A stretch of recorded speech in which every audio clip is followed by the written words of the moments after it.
We had 120 wonderful volunteers at this year's London Marathon. By the time the runners have done their first couple of miles, we've collected everything, we've packed it onto a trailer, and it'll be heading its way back to our processing site, where we have the ability to be able to work through that with our technology and our know-how to redistribute the wearable clothing back to our shops, and obviously anything that's deemed unwearable back into recycling. Salvation Army Trading Company, otherwise known as SATCoL, is the largest charity-owned clothing collector in the UK.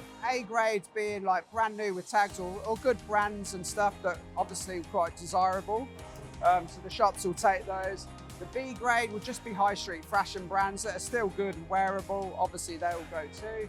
But what this machine's really looking for is the C grade, and we class C grade as anything that's ripped, torn, a few little stains, etc. on it.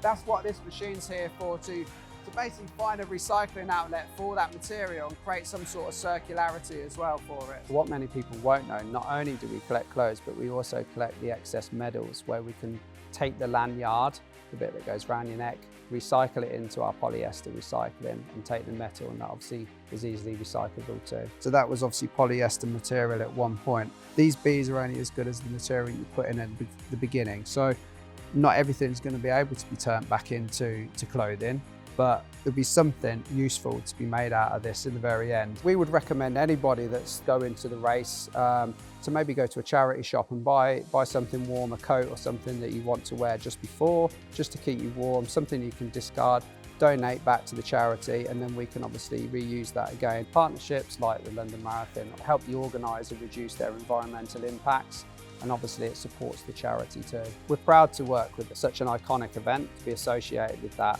and to be able to feed our knowledge into that as well. So our expertise in finding homes for those second-hand items that no longer required there, but we'll find somebody that does require them.